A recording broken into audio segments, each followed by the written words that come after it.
February 1945. The Third Reich is collapsing, yet within the Allied High Command, a different war rages. One fought not with tanks and artillery, but with cables, memoranda, and whispered confrontations in smoke-filled rooms. General George C. Marshall, the quiet architect of American military power, and Prime Minister Winston Churchill, the lion of British resolve, stand on the brink of an irreconcilable strategic divide. The question is not whether they will defeat Germany, but who will shape the peace that follows, and at what cost in American blood. What drove these two titans to the edge of diplomatic rupture in the war's final months? And why did Churchill's desperate gamble to save the British Empire fail in the shadow of the Red Army? The tension that would define the final Allied campaign had its roots not in battlefield setbacks, but in fundamentally incompatible visions of what the war was for. Marshall viewed the conflict through the lens of the professional soldier, a task to be accomplished with maximum efficiency and minimum casualties, its political consequences left to civilian leaders. Churchill, by contrast, saw war as the continuation of politics by other means, a weapon to be wielded for imperial preservation and the containment of emerging threats. Their clash was inevitable, and its consequences would echo far beyond the smoke of Berlin. In May 1944, nearly a year before the war's end, Churchill had already formulated the strategic questions that would consume the final months of the conflict. The British Prime Minister proposed a new front, directed against the Soviet Union, arguing that this front in Europe should be as far east as possible, and that Berlin, Prague, and Vienna should be occupied for this purpose. For Churchill, the Soviet Union had become a mortal threat to the free world, and the military campaign against Germany was merely the opening act of a larger geopolitical struggle. What would happen, Churchill wondered, if the Red Army's advance went unchecked? Marshall's institutional approach could not have been more different. For the American Chief of Staff, military objectives were defined by logistical realities, operational feasibility, and the conservation of American lives. The United States had not entered the war to reshape the European balance of power, but to defeat the Axis powers and return to peacetime normalcy. Marshall's professional judgment was shaped by hard realities. The Allies had no superiority on the ground in numbers and were therefore dependent upon the air to give them the necessary preponderance. This was not ideological opposition to Churchill's political aims. It was the cold calculation of a commander who understood the limits of his forces and the weight of his responsibility to the families of American soldiers. The strategic divergence crystallized around a fundamental operational question: where should the final Allied advance strike? Churchill insisted on a concentrated northern thrust aimed directly at Berlin and then toward Prague, arguing that the capital's capture held immense symbolic significance and could shape the post-war balance of power. Eisenhower and Marshall advocated a broad front advance across the Rhine, with multiple army groups pushing eastward on a wide axis. The military logic seemed unassailable. A broad front would prevent the Germans from concentrating reserves against any single thrust, keep supply lines manageable, and maintain momentum across the entire front. Eisenhower argued that directing forces solely toward Berlin would mean the practical immobilization of units along the remainder of the front, a decision he considered more than unwise. It was stupid. But was Churchill's political reasoning entirely without merit? The British Prime Minister had watched the Soviet Union absorb Eastern Europe with growing alarm, and he understood that military positions on the ground would become political realities at the peace table. If the Western Allies failed to seize Berlin and Prague, Churchill argued, the Soviet Union would emerge from the war as the dominant power in Europe, a threat that would persist long after Hitler's defeat. What would happen, Churchill asked, if the Western Allies simply allowed the Red Army to determine the post-war map of Europe? The February 1945 crisis brought these tensions to a head. As the Yalta Conference convened to settle the post-war fate of Germany and Eastern Europe, simultaneous military meetings addressed the final campaign strategy. The prelude to these high-level discussions was shaped by an exchange of formal diplomatic cables that revealed the deepening fissure between British and American strategic thinking. Churchill's formal communications to the U.S. Embassy pressed for the primacy of political objectives, insisting that the Western Allies must seize maximum territory, particularly Berlin and Prague, to strengthen their negotiating position vis-à-vis the Soviet Union. He argued that the occupation zones agreed at Yalta were not immutable, and that military positions on the ground would determine the final settlement. Churchill's cables carried an urgency born of desperation. The British Empire, already weakened by 6 years of war, faced an existential threat from the east. Marshall's responses were characteristically blunt. He and Eisenhower insisted that the military situation on the ground, not political aspirations, must dictate operational decisions.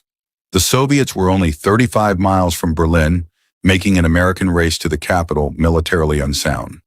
Marshall's cables reflected a fundamental institutional principle. Military professionals should make military decisions, leaving political questions to civilian leaders. But was this principle merely a convenient shield for American disengagement from European affairs? The critical confrontation occurred in private meetings on February 2, 1945, aboard the USS Quincy in Grand Harbor, Malta. President Roosevelt and Prime Minister Churchill were present alongside their senior military advisors. Marshall, along with Fleet Admiral Leahy, Fleet Admiral King, and Major General Cooter, represented the United States. Churchill was supported by Field Marshal Brooke, Marshal of the Royal Air Force Portal, and Admiral Cunningham. The atmosphere was strained from the moment the meeting convened. Churchill pressed his case for the Northern Thrust with characteristic rhetorical force. He argued that the political dividends of capturing Berlin outweighed military considerations. He insisted, as he would in subsequent correspondence, that if we crossed the Elbe and advanced to Berlin, we should not give this up as a military matter, clearly implying that occupied territory could be used as a trump card in negotiations with the Soviets. Churchill's argument was not merely strategic, it was existential. He believed that the Western Allies were fighting not just for victory, but for the survival of democratic Europe. Marshall's response reflected the professional military officer's distance from such grand political calculations. He reiterated the military realities. The Allies lacked the ground forces to pursue both a broad front and a concentrated thrust toward Berlin. The operational mathematics were unforgiving. Any attempt to drive to Berlin would require stripping forces from other sectors, creating vulnerabilities that the Germans could exploit.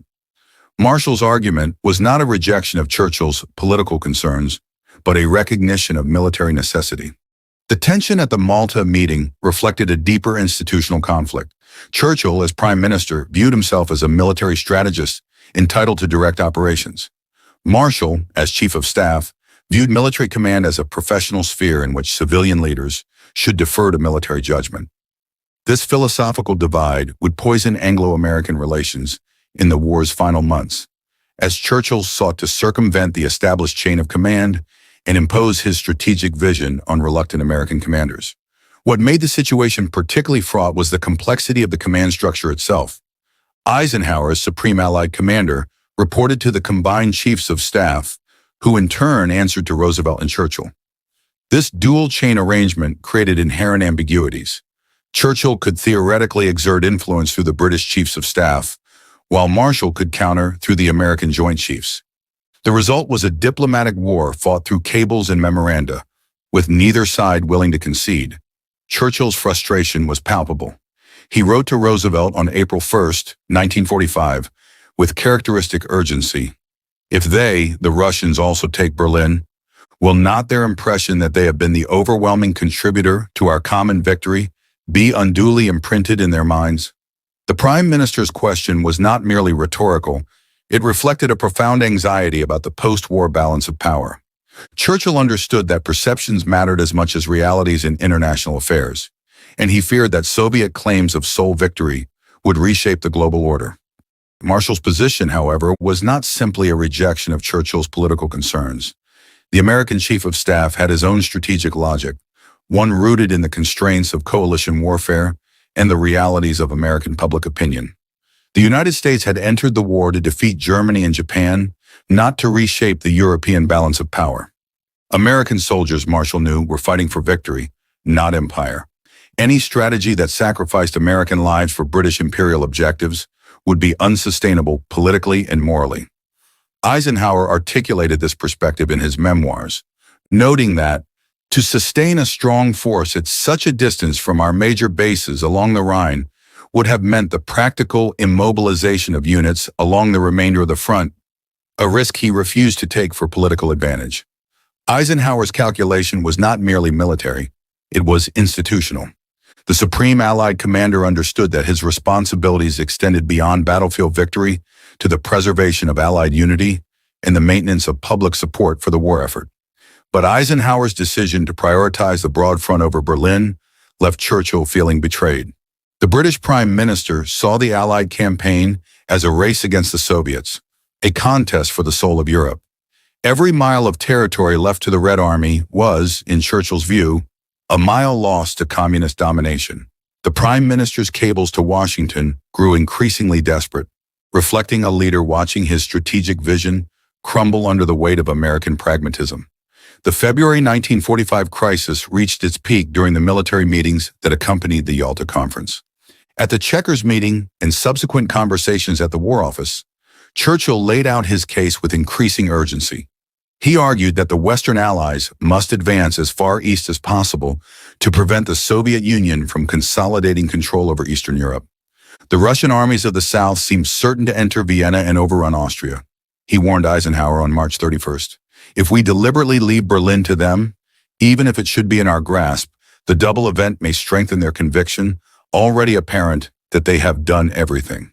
Churchill's warnings were not merely strategic. They were moral. He argued that the Western Allies had a duty to liberate Eastern Europe from Soviet domination, a duty that required military action. The Prime Minister's vision of post-war Europe was one of democratic states free from both Nazi and communist tyranny, a vision that seemed increasingly unattainable as the Red Army surged westward. Marshal and Eisenhower's response was to reiterate military realities. The Soviets were 35 miles from Berlin, the Western Allies hundreds of miles away. Any attempt to race to the capital would require massive redeployments, creating vulnerabilities that the Germans could exploit. The military mathematics were unforgiving, and Eisenhower refused to gamble American lives on uncertain political outcomes. But was Eisenhower's refusal to race to Berlin merely military prudence, or did it reflect a deeper reluctance to confront the Soviet Union? The Supreme Allied Commander understood that post-war cooperation with the Soviets required avoiding confrontations that could shatter the Grand Alliance. Eisenhower's strategy was not merely military, it was diplomatic. He sought to avoid actions that could provoke Stalin and undermine the fragile cooperation that had defeated Hitler. The private arguments between Marshall and Churchill revealed the depth of their philosophical divide. He argued that the Western Allies must advance as far east as possible to prevent the Soviet Union from consolidating control over the entire region. The Prime Minister's vision was of a Europe divided between East and West, a division he sought to mitigate through decisive military action. Churchill was remarkably candid about his objectives. He made it clear that a Western Allied advance deep into the Soviet zone of occupation should not be only a temporary military measure. The occupied territory would become an instrument of pressure on the USSR. This was not merely military strategy. It was the opening salvo of the Cold War, a recognition that the Soviet Union posed an existential threat to the democratic world. Marshall's response reflected the institutional distance between professional military judgment and political strategy. He argued that military decisions should be made on military grounds, leaving political considerations to civilian leaders. The American Chief of Staff's position was not a rejection of Churchill's concerns, but a recognition of the proper boundaries between military and political authority. But the subtext of Marshall's argument was unmistakable. The United States would not sacrifice American lives for British imperial objectives. Marshall's institutional professionalism was not merely a matter of principle. It reflected the realities of American public opinion. American soldiers, he knew, were fighting for victory, not for the preservation of the British Empire. Any strategy that blurred that distinction risked undermining public support for the war effort. The conflict between Marshall and Churchill was not merely a disagreement over strategy, it was a clash of civilizations. Churchill represented the old order, the imperial world in which great powers shaped continents through military force and diplomatic maneuvering. Marshall represented the new order, the American vision of a world in which military power served limited objectives, and political questions were resolved through diplomacy, not force. The old world and the new world could not have been more different. Churchill's vision was of a Europe in which Britain played a central role, balancing American power against Soviet expansion. Marshall's vision was of a Europe in which the United States would disengage after victory, leaving Europeans to shape their own destiny. The American Chief of Staff understood that the United States had entered the war to defeat Hitler, not to become the guarantor of European security. But Churchill's warnings about Soviet expansion proved prophetic. The Prime Minister understood, perhaps better than his American counterparts, that the post-war world would be defined by the balance of power between East and West. His insistence on seizing Berlin and Prague reflected a recognition that military positions on the ground would shape the post-war order for generations. Marshall's failure to share Churchill's sense of urgency reflected a fundamental difference in worldviews. The American Chief of Staff viewed the war as a military problem to be solved through professional expertise. Churchill viewed the war as a political struggle to be waged for the future of Europe. Their clash was inevitable, and its consequences would echo far beyond the final surrender of Germany. The February 1945 crisis exposed the fundamental weaknesses of the Allied command structure. Churchill's use of formal diplomatic channels for military command issues represented a fundamental misunderstanding of the chain of command. The Prime Minister was attempting to achieve political objectives through military means, circumventing the established structure of authority, and blurring the distinction between civilian policy and professional military judgment. Marshall considered this approach to be a tactical mistake of the first order. The American Chief of Staff understood that military decisions must be made by military professionals, free from political interference. Churchill's interventions not only undermined Eisenhower's authority, but also created confusion at the operational level. Commanders in the field found themselves uncertain whether they were pursuing military objectives or political aims. The resulting fallout in Washington was immediate and severe. President Truman, who had assumed office after Roosevelt's death on April 12, 1945, was confronted with the reality of Churchill's demands. Eisenhower's decision of March 28, 1945, to direct the main Allied advance toward Erfurt-Leipzig-Dresden rather than Berlin, and to assign Montgomery's forces to head toward the Baltic to cut off Denmark, represented a victory for Marshall's operational logic. The British government saw in Eisenhower's decision a direct rejection of Berlin as the objective. Churchill wrote on March 31st that all prospect also of the British entering Berlin with the Americans is ruled out. The Prime Minister launched into a stormy series of protests, demanding by all means to break through into Central and Eastern Europe to prevent the liberation of that region by the Soviet army. But Churchill's interventions, however impassioned, could not overcome the realities of military logistics and coalition politics. The British Prime Minister's methodology was indeed flawed from a military historical perspective. He attempted to impose political priorities on operational commanders without accepting the logistical and tactical constraints they faced. Marshall's institutional professionalism prevailed, but at the cost of severe strain on the Anglo-American alliance. The wartime alliance, forged in the crucible of Nazi aggression, could not survive the tensions of victory. Churchill's warnings about Soviet domination proved prophetic, but his military strategy to prevent it proved impossible. The Red Army would seize Berlin, Prague, and Vienna, shaping the post-war order in ways that would define the Cold War for generations. Marshall's victory was Pyrrhic. The American Chief of Staff had preserved the professionalism of the military command structure, but he had failed to prevent the division of Europe. The Soviet Union would emerge from the war as the dominant power in Eastern Europe, a threat that would require American engagement for decades to come. The tensions between Marshall and Churchill reflected the fundamental contradictions of coalition warfare. Allies share strategic objectives but rarely agree on tactical means. The clash between American pragmatism and British imperialism was inevitable, and its resolution would shape the post-war world in ways that both men could only dimly perceive. The war beneath the war between Marshall and Churchill was not merely a matter of personalities. It reflected the fundamental tensions of a global conflict in which victory was never enough. The question of who would shape the peace was as important as who would win the war, and the clashes between these two titans would echo far beyond the smoke of Berlin. Churchill's strategic vision, however flawed in its implementation, reflected a profound understanding of the post-war balance of power. His insistence on seizing Berlin and Prague was not merely imperial nostalgia, but a recognition that the Soviet Union posed an existential threat to the democratic world.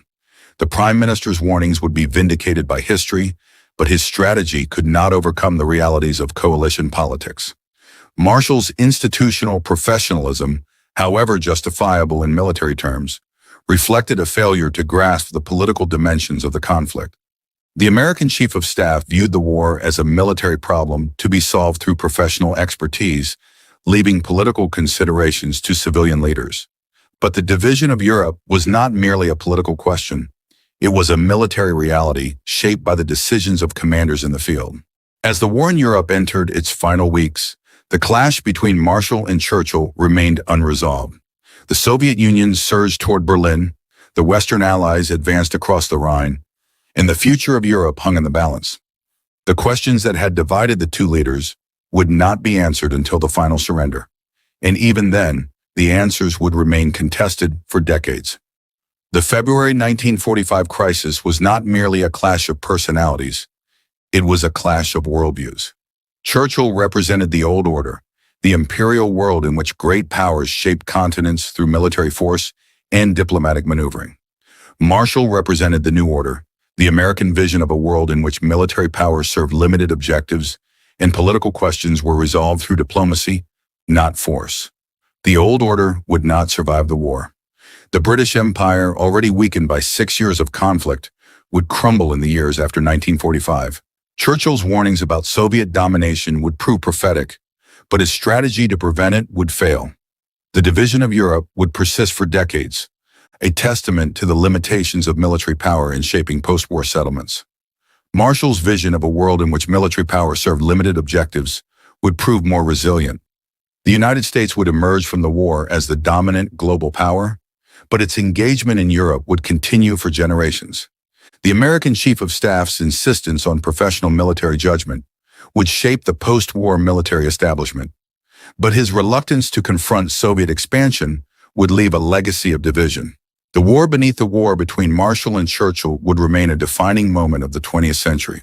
Their clash reflected the fundamental tensions of coalition warfare, the contradictions of victory, and the challenges of shaping a post-war order in which both allies and enemies had competing visions of the future.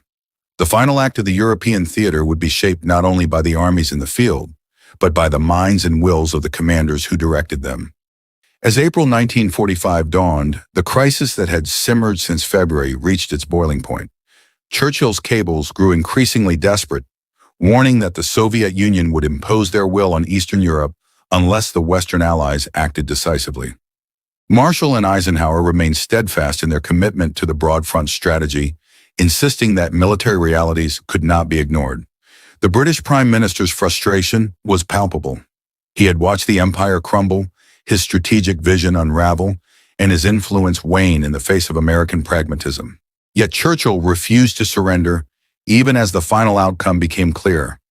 His warnings about the Soviet Union would prove prophetic, but his strategy to prevent Soviet domination would fail. The clash between Marshall and Churchill was not merely a footnote in history, it was a defining moment of the 20th century. Their debate over the final campaign reflected the fundamental tensions of coalition warfare, the contradictions of victory, and the challenges of shaping a post-war order in which both allies and enemies had competing visions of the future. The questions that divided them in February and March 1945 would not be resolved by the German surrender. The occupation of Berlin, the division of Europe, and the emergence of the Cold War would all be shaped by the decisions made in those final months.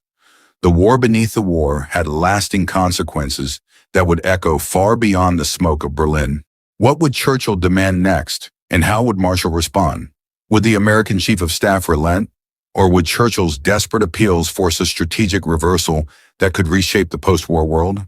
The answers would unfold in the final weeks of the war as the fate of Berlin and Europe hung in the balance. The Third Reich is in its death throes, yet the war within the Allied High Command has reached its most desperate hour. Churchill, watching the Soviet Red Army surge toward Berlin, has launched a final diplomatic offensive to reverse Eisenhower's strategic decision. General Marshall, steadfast in his commitment to professional military judgment, faces the most difficult test of his career. The question is no longer whether Germany will fall, but who will shape the peace that follows, and whether the Anglo-American alliance can survive the strain. As Churchill's cables grow more urgent and Marshall's responses more measured, the fate of Europe hangs in the balance.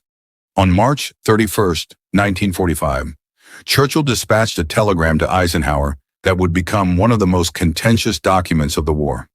The Prime Minister argued with characteristic force that the Western Allies should advance as far east as possible and that Berlin should be the primary objective. Churchill's logic was clear. Military positions on the ground would determine the post-war balance of power, and any territory left to the Soviets would be lost forever to communist domination. Churchill's argument was not merely strategic, it was existential. The Prime Minister understood that the Soviet Union, having suffered catastrophic losses during the war, would demand compensation in the form of territorial gains. If the Western Allies failed to seize Berlin and Prague, the Soviet Union would emerge from the war as the dominant power in Europe, a threat that would persist long after Hitler's defeat. Churchill's cables to Washington carried an urgency born of desperation, a leader watching his strategic vision crumble under the weight of American pragmatism. But Churchill's desperation was not merely strategic, it was personal. The Prime Minister had staked his political career on the preservation of British influence in Europe, and the prospect of Soviet domination threatened everything he had fought for. His cables reflected not only strategic calculation, but also emotional investment, there to see his life's work destroyed by the forces of totalitarianism. The Supreme Allied commander explained that the Soviets were 35 miles from Berlin, while the Western Allies faced the logistical challenge of crossing the Elbe and advancing deep into German territory. Any attempt to race to the capital would require stripping forces from other sectors, creating vulnerabilities that the Germans could exploit. Eisenhower's military logic was unassailable, but it left Churchill feeling betrayed. What made the situation particularly fraught was the role of intelligence. Reports from the battlefield suggested that German resistance was crumbling, but they also indicated that the Soviets were advancing with unprecedented speed. Eisenhower's decision to prioritize the broad front over Berlin reflected not only military prudence, but also a recognition that the Soviets could not be stopped. The Supreme Allied commander understood that any attempt to race to Berlin would result in a confrontation with the Red Army, a confrontation that could shatter the Grand Alliance. Yet Churchill saw Eisenhower's caution as a failure of will. The Prime Minister believed that the Western Allies should take risks to achieve political objectives, even if those risks were militarily unsound. The British tradition, shaped by centuries of imperial conflict, emphasized the importance of taking calculated risks to achieve political ends. The American tradition, shaped by geographic isolation and limited war aims, emphasized the conservation of resources and the avoidance of unnecessary casualties. The tension between British and American strategic cultures reached its peak in early April 1945. Churchill, unable to persuade Eisenhower directly, turned to the diplomatic channel. On April 5th, the Prime Minister sent a formal cable to President Roosevelt, arguing that if we cross the Elbe and advance to Berlin, we should not give this up as a military matter.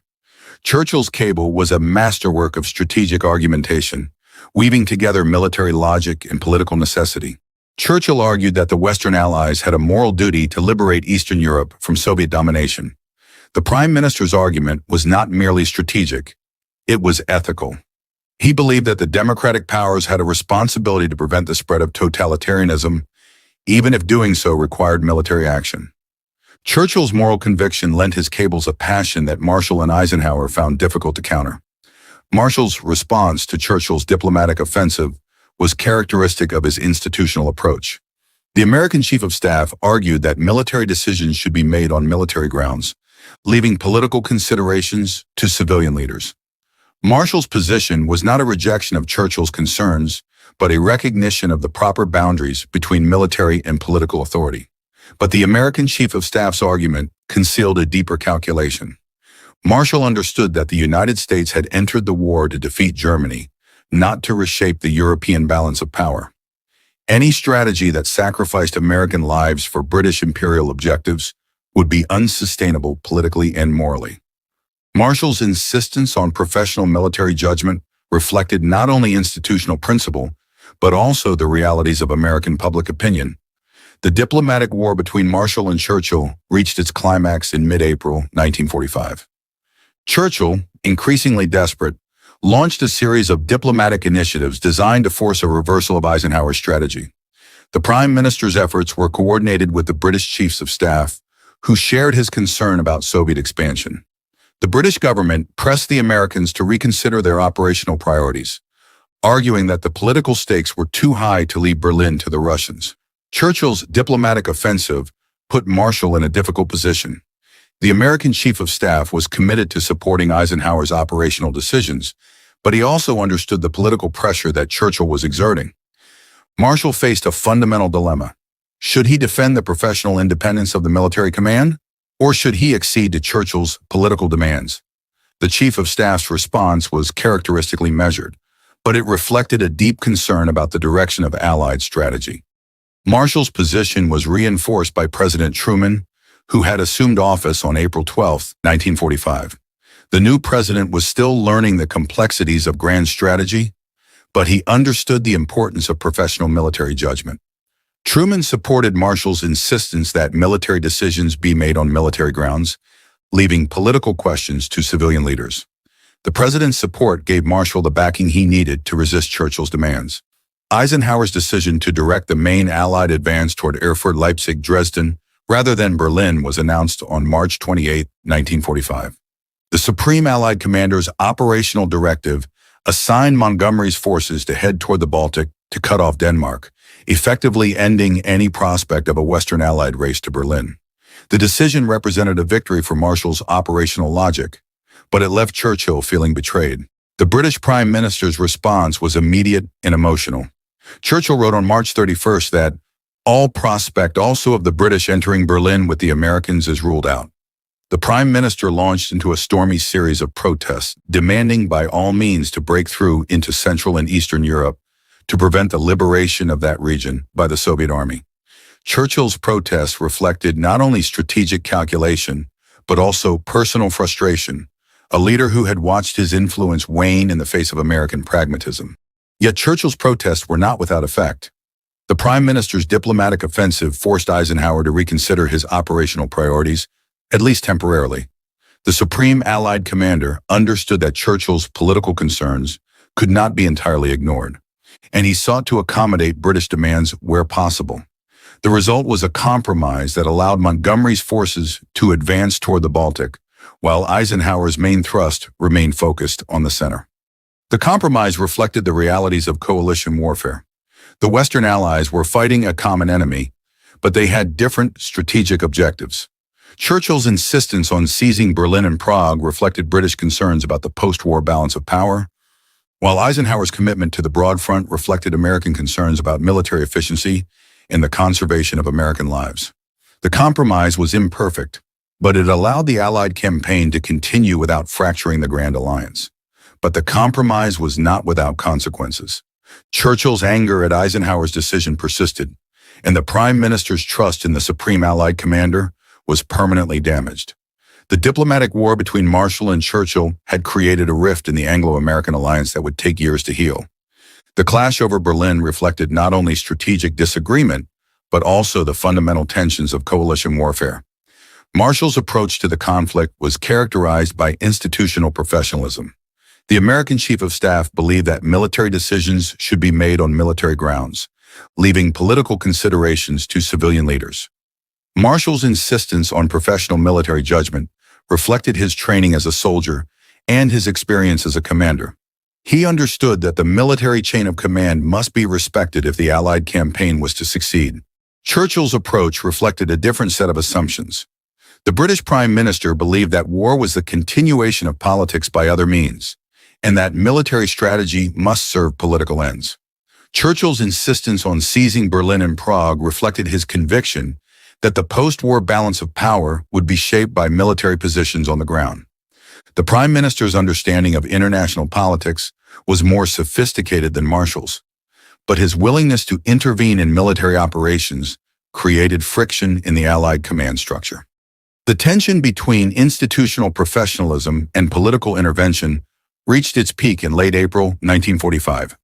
Churchill, increasingly desperate as Soviet forces approached Berlin, made one final attempt to reverse Eisenhower's decision. The Prime Minister wrote to Truman on April 18th, arguing that the Western Allies must seize Berlin to prevent the Soviet Union from dominating post-war Europe. Churchill's cable was a last-ditch effort to salvage his strategic vision, a final gambit in a losing battle.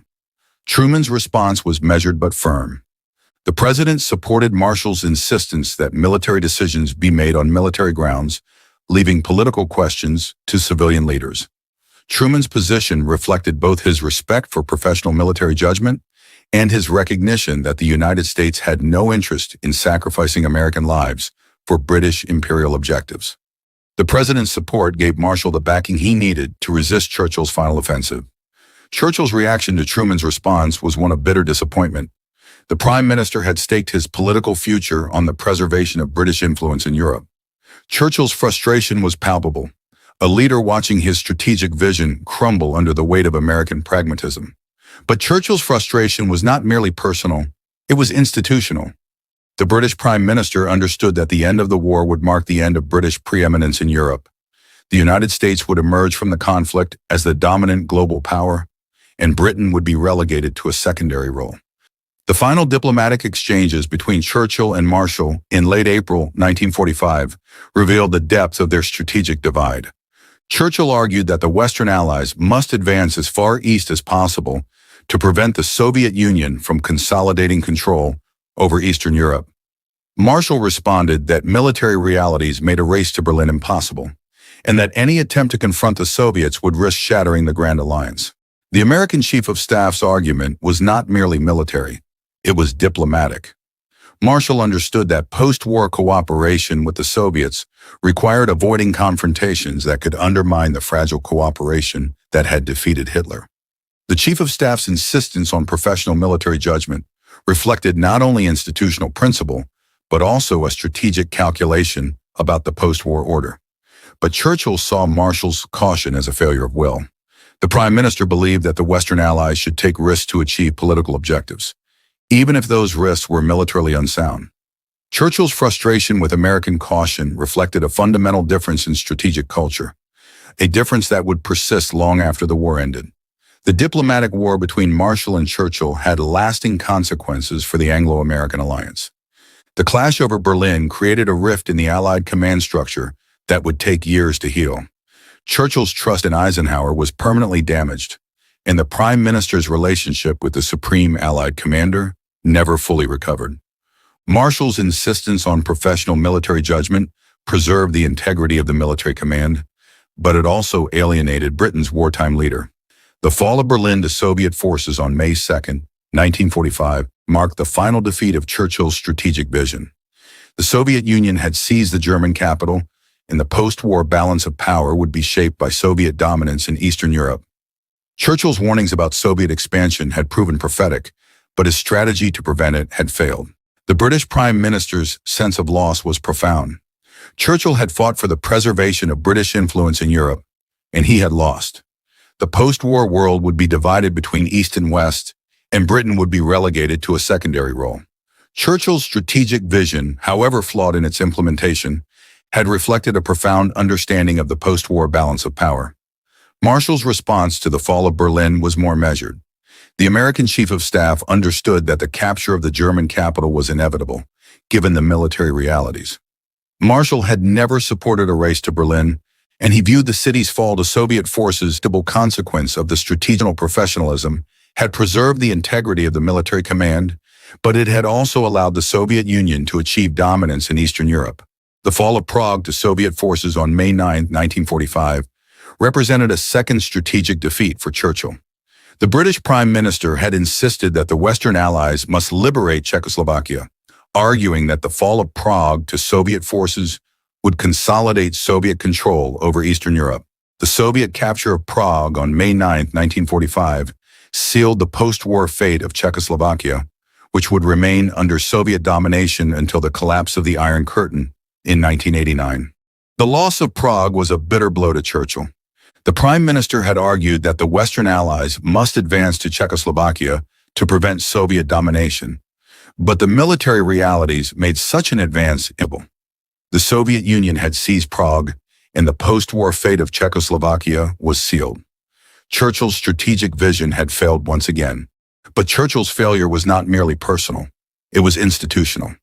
The British Prime Minister had attempted to achieve political objectives through military means, but the military realities had thwarted his plans.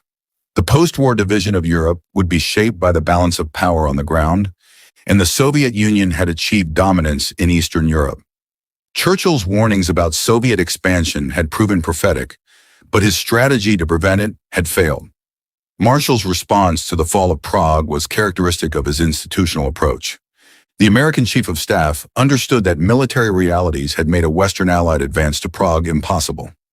Marshall had never supported Churchill's insistence on seizing Prague, viewing it as a strategic overreach.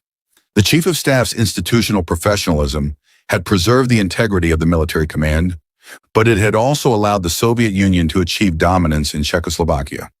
The division of Europe that emerged from the war was a direct consequence of the strategic decisions made in the final months of the conflict. The Soviet Union had seized Berlin, Prague, and Vienna, consolidating control over Eastern Europe. The Western Allies had advanced across the Rhine, but they had failed to prevent Soviet domination of the East. Churchill's warnings about Soviet expansion had been proven prophetic, but his strategy to prevent it had failed.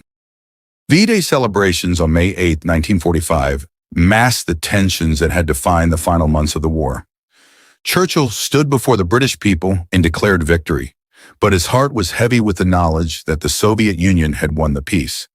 The Prime Minister's warnings about Soviet expansion had been ignored, and Europe was divided between East and West. Marshall viewed VE Day with a mixture of relief and concern. The Chief of Staff understood that the war was over, but he also understood that the post-war world would be defined by new challenges. The Soviet Union had emerged from the war as the dominant power in Eastern Europe, a threat that would require American engagement for decades. Marshall's institutional professionalism had preserved the integrity of the military command, but it had also allowed the Soviet Union to achieve dominance in Europe. The post-war division of Europe was a direct consequence of the strategic decisions made in the final months of the war. The Soviet Union had seized Berlin, Prague, and Vienna, consolidating control over Eastern Europe. The Western Allies had advanced across the Rhine, but they had failed to prevent Soviet domination of the East. Churchill's warnings about Soviet expansion had been proven prophetic, but his strategy to prevent it had failed. Marshall's strategic choices had preserved the integrity of the military command and avoided a confrontation with the Soviet Union. But those choices had also allowed the division of Europe, a division that would define international relations for the next 4 decades. The American Chief of Staff's institutional professionalism had been vindicated in the short term, but its long-term consequences were less clear. What did Britain achieve in the final months of the war? The Western Allies secured the Baltic approaches, preventing the Soviet Union from dominating Scandinavia. Montgomery's forces advanced to the Baltic, cutting off Denmark and preserving British naval influence in the region. The Baltic objective had been of immense strategic importance to Churchill, preserving British influence in Northern Europe and denying the Soviet Union unchallenged control of the Baltic approaches. But Britain's gains were limited.